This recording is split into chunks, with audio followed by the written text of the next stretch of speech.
নমস্কাৰ বন্ধু বান্ধৱীসকল, আপোনালোকক কি খবৰ? আশা কৰোঁ সকলোৱে ভালে। বৰ্তমান মোৰো ভালে। আজি বনালোঁ বিলাহী আচাৰ। বিলাহী আচাৰ বনোৱা মোৰ হৈ গ'ল। ভাবিলোঁ ভিডিঅ'টো আপোনালোকৰ মাজতো শ্বেয়াৰ কৰোঁ। মইনো বিলাহী আচাৰ কেনেকৈ বনালোঁ, আহকচোন ভিডিঅ'টোৰ মাজলৈ যাওঁ। বিলাহী আচাৰ বনাবৰ কাৰণে মই প্ৰথমতে লৈছোঁ বিলাহী আধা কেজি। বিলাহীকেইটা দিনতে ধুই ভালদৰে ৰ'দত শুকুৱাই লৈছোঁ। বিলাহীকেইটাত একেবাৰে পানী লাগি থাকিব দিয়া নাই। যদি বস্তুবোৰত পানী লাগি থাকে আচাৰবোৰ ভেঁকুৰি যোৱাৰ সম্ভাৱনা থাকে, সেইটো কাৰণে একদম পানী লাগি থাকিব নিদিব। আৰু এতিয়া মই গোটেইকেইটা কাটি লৈছোঁ। সৰু সৰুকৈ কাটিছোঁ, আপোনালোকে আপোনালোকৰ জোখত কাটি ল'ব। বজাৰত এতিয়া যিহেতু বিলাহী দাম তিনি কম, অলপমান আনি যদি আচাৰ বনাই থৈ দিয়া হয় 12 মাহেই খাব পৰা হয়। বা কেতিয়াবা তৰকাৰীত আচাৰ অকণ দি দিলেও কিন্তু খাই ভাল লাগে। বিলাহী আচাৰ যদি আপুনি মাছৰ তৰকাৰীটো দি দিয়ে তেতিয়াও কিন্তু তৰকাৰীখন খাবলৈ বহুতেই ভাল লাগে। আৰু মই যোৱাবাৰ বনাইছিলোঁ কিন্তু ভিডিঅ' দিয়া নহ'লে, সেইটো কাৰণে ভাবিলোঁ এইবাৰ ভিডিঅ' এটা আপোনালোকৰ মাজলৈ আগবঢ়াওঁ। আৰু মই এইখিনি কাটি লোৱা হৈ গ'ল, চাওকচোন। এতিয়া মই কেৰাহীখন পাতি ল'লোঁ। কেৰাহীখনতে বিলাহীখিনি দি দিলোঁ। দি মই এতিয়া গেছটো কমাই ঢাকনখন মাৰি দিলোঁ। আপোনালোকে কুকাৰত দিওঁ বুলি ক'লেও কুকাৰটো কিন্তু দিব পাৰে, দুটামান হুইচেল মাৰি দিব।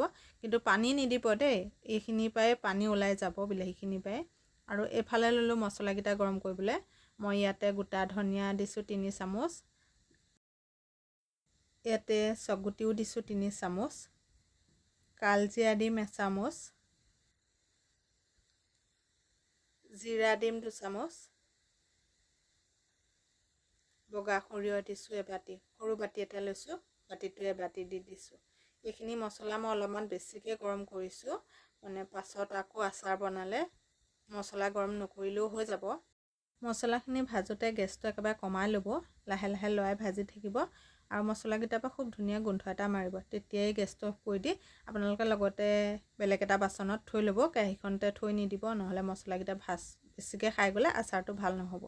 আৰু ইফালে মছলাকেইটা গৰম কৰি লোৱা হৈ গ'ল। কেৰাহীখন পাতি দিলোঁ, কেৰাহীখন গৰম হ'ল। আৰু কেৰাহীখনত আচাৰকণৰ জোখৰ তেল গৰমাইছোঁ। তেলখিনি ভালদৰে গৰম হ'বলৈ দিছোঁ। বহুতে তেল গৰম নকৰাকেই দিয়ে, মই কিন্তু আচাৰ বনালে তেলখিনি গৰমাই লওঁ। আৰু তেলখিনিও মোৰ গৰম হৈ গ'ল, তেলখিনি নমাই থৈ ল'লোঁ। আৰু এইফালে এয়া চাওকচোন, বিলাহীখিনি মোৰ আধা বইল হৈ গৈছে। আৰু অলপমান বইল কৰিব লাগিব, যিহেতু টুকুৰা টুকুৰ হৈ আছে, অলপমান ভাগি যাবলৈ দিব লাগিব। আকৌ অকণমান ঢাকন মাৰি দিলোঁ। মই কিন্তু বিলাহী আচাৰ আপোনালোকক একেবাৰে কমকৈ বনাই দেখাইছোঁ। মই অলপ সৰহকৈ বনাম, যিহেতু মই বিলাহী আচাৰ খায়ো ভাল পাওঁ। আৰু ঘৰৰ পৰাই আচাৰ বনাই যিহেতু বেছিও থাকোঁ, সেইটো কাৰণে অলপ সৰহকৈ বনাম। আৰু ইয়াতে এতিয়া নিমখ দি দিলোঁ 1 চামুচ। হালধি গুড়িও দি দিছোঁ আধা চামুচ। দি এইখিনি ভালদৰে লৰাই দিছোঁ। যেতিয়া আচাৰ বনাম মই তাতে নিমখ আৰু হালধিটো মিক্স নকৰোঁ। আৰু এইখিনি মোৰ সিজা হৈ গৈছে। মই এতিয়া বাচন এটালৈ টুকি ল'ম। একেবাৰে গৰমে গৰমে আচাৰখিনি কিন্তু বনোৱা নাই, অলপমান বস্তুখিনি ঠাণ্ডা হ'ব দিছোঁ। তাৰপাছতহে মই আচাৰ বনাবৰ কাৰণে লৈছোঁ। এতিয়া ইয়াতে মছলা দি দিছোঁ 2 চামুচ। আপোনালোকে যদি মছলা বেছিকৈ দিলে ভাল পায়, অলপমান আৰু বেছিকৈ দি ল'ব পাৰে। মই 2 চামুচেই দি দিছোঁ। আৰু ইয়াতে ৰেড চিলি গুড়ি 1 চামুচ দি দিলোঁ। আৰু এইফালে জলকীয়া কাটি লৈছিলোঁ 10টামান, জলকীয়াকেইটাও দি দিলোঁ। আচাৰতে গোটাকৈ 2টামান কালজিৰাও দি দিম। পিচি দিয়া কালজিৰাতকৈ গোটাকৈ দিলে বেছি ভাল লাগে। যিহেতু পিচিও দিছোঁৱেই বাৰু, গোটাকৈও 2টামান দি দিলোঁ। দি মই এতিয়া এইখিনি ভালদৰে মিক্স কৰি লৈছোঁ।